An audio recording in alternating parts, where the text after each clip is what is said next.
2025-ci il 22 dekabr tarixində Prezident İlham Əliyev 2026-cı il Azərbaycan Respublikasında şəhər salma və memarlıq ili elan olunması haqqında sərəncam imzalayıb. Bu qərar Azərbaycanın çox əsrlik şəhər salma və memarlıq ənənələrinin dövlət səviyyəsində qiymətləndirilməsini və gələcəyə yönəlik inkişafının prioritet elan edildiyini sübut edir. Sərəncamda qeyd olunur ki, azad olunan ərazilərdə 12 şəhər üzrə planlaşdırma sənədləri hazırlanıb. Azad olunan ərazilərdə 100-dən artıq yaşayış məntəqəsi, o cümlədən 12 şəhər üzrə planlaşdırma sənədləri hazırlanıb və quruculuq işlərinə başlanılıb. Sərəncamda həmçinin bildirilir ki, Ermənistanın işğal etdiyi və 30 il ərzində viran qoyduğu ərazilərdə 44 günlük Vətən müharibəsindəki zəfərin ardınca innovativ yanaşmaların tətbiqi ilə həyatı yenidən canlandıran geniş miqyaslı bərpa quruculuq işləri Azərbaycan dövlətinin memarlıq və şəhər salmaya müfəssəl baxışını aydın nümayiş etdirir. UNESCO-nun Ümumdünya İrs siyahısına daxil edilmiş tarixi sərvətlərimiz olan İçəri şəhər və Şirvanşahlar Sarayı kompleksi, Qız qalası, Xan Sarayı və digər memarlıq nümunələri qədim mədəniyyətin göstəriciləri olmaqla Azərbaycan şəhər salma və memarlıq sənətinin hər zaman öncül olduğunu göstərir. Şəhər salma və memarlıq ili zəngin irsimizin cəmiyyətə daha dərindən təqdim olunması, gənc nəsildə milli memarlıq məktəbinə marağın artırılması və peşəkar mühitdə yeni ideyaların təşviqi üçün geniş imkanlar açır. İşğaldan azad edilmiş ərazilərdə həyata keçirilən bərpa və yenidən qurma layihələri, Şuşanın tarixi simasının dirçəldilməsi və regionlarda müasir yaşayış məkanlarının yaradılması Azərbaycanın şəhər salma sahəsində mütərəqqi yanaşmasının bariz nümunəsidir. Sərəncam Prezident İlham Əliyevin şəhər salma və memarlıq sahəsinə göstərdiyi diqqət və qayğının bariz ifadəsidir. Bu qərar yalnız memarlıq irsinin qorunmasına deyil, eyni zamanda müasir şəhər mühitinin elmi əsaslarla formalaşdırılmasına yönəlmiş strateji yanaşmanı əks etdirir. Əminliklə deyə bilərik ki, 2026-cı il ölkəmiz üçün yalnız tarixi irsin qorunması deyil, eyni zamanda müasir memarlıq layihələrinin sürətlə inkişaf edəcəyi xüsusi bir dönəm olacaq.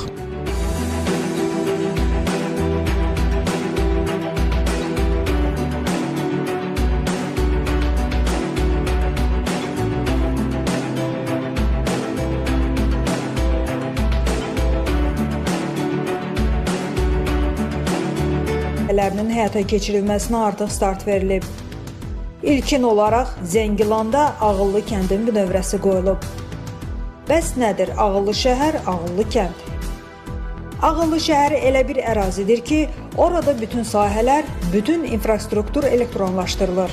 Məsələn, tip nəqliyyat sahəsində. O cümlədən ətraf mühitin qorunmasında, havanın yoxlanılması üçün şəhər ərazisində çirklənməni elektron xəritə üzərindən müşahidə mümkündür. Ağıllı şəhərdə böyük məlumat bazası yaradılır. Bu məlumat toplusu əsasında bütün şəhər üzrə xərclərin və əhalinin yaşayış keyfiyyəti üzrə səmərəliliyi artırılır. Bəs ağıllı kənd nədir, nə üçün yaradılır? Dünyada ağıllı kəndlərin yaradılmasında ilk məqsədlərdən biri insanların şəhər yerlərinə axınının qarşısını almaqdır. Yeni kənd yerlərində insanlara elə şərait yaradılır ki, onların şəhərdəki bütün xidmətləri kənddə də olur. İkinci vacib məqam isə ağıllı kənd insanlara kənddə şəhərə nisbətən daha çox pul qazanmaq imkanları yaradır.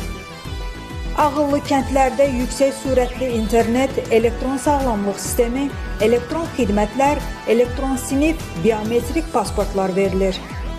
Ağıllı kənd layihəsinin birinci mərhələsində Qarabağda təhlükəsizlik yaşayış mühiti yaradılaraq ağıllı tədris, ağıllı səhiyyə və ağıllı kənd təsərrüfatı sistemləri həyata keçiriləcək. Bu kəndlərdə müasir məktəb, bağça, poliklinika və elektron idarə etmə mərkəzləri inşa olunacaq, turizm infrastrukturu formalaşdırılacaq. Bütün yaşayış evləri, sosial obyektlər, inzibati və ictimai iaşə binaları, kənd təsərrüfatı məhsulunun emalı və istehsal prosesi alternativ enerji mənbələri ilə təmin ediləcək.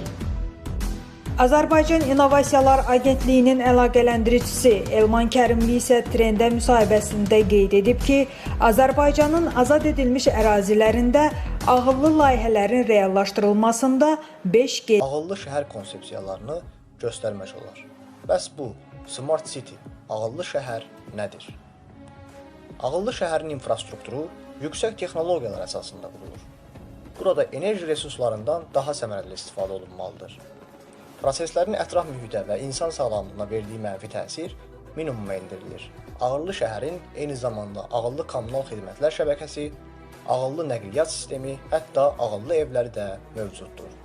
Ağıllı şəhərlər ağıllı cihazlardan əldə edilən məlumatlarla işləyir. Bu ağıllı cihazlar telefonlar və ya avtomobillərdə olan sensorlarla idarə oluna bilir. Ağıllı bir şəhər sensorlardan və video kameralardan məlumat toplayır və onları analiz edir.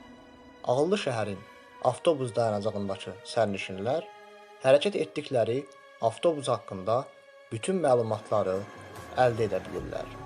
Bu şəhərdə istifadə olunan işıqlandırma texnologiyaları enerji istehlakını azaldır, xərcləri azaldır və baxımı asanlaşdırır. Avtomobil dayanacağı gəlir tələb olunan park həlləri ilə əldə edilir və vətəndaşlar üçün park yerləri axtarma müddəti azalır. Eyni zamanda ağıllı bir şəhərdə tullantıların idarə olunması zamanı zibil qutuları ağıllı texnologiyalarla əlaqələndirildikdə şəhər işçiləri onları yalnız ehtiyac olduqda toplaya bilərlər. Ağıllı bir şəhərin su idarə etmə sistemi şəhər boyunca təhlükəsiz, səmərəli su axını ilə təmin edilə bilər. Ağıllı bir şəhər vizyonu fərqli coğrafi ərazilərdə yaşayan vətəndaşlar üçün fərqli ola bilər. Çünki hər şəhərin özünə məxsus problemləri və ehtiyacları vardır. Ağıllı şəhərlərin gələcəyi çox ümidverici olsa da, etibarlı şəbəkə kimi bir çox məsələlərin həllinə ehtiyac qalır.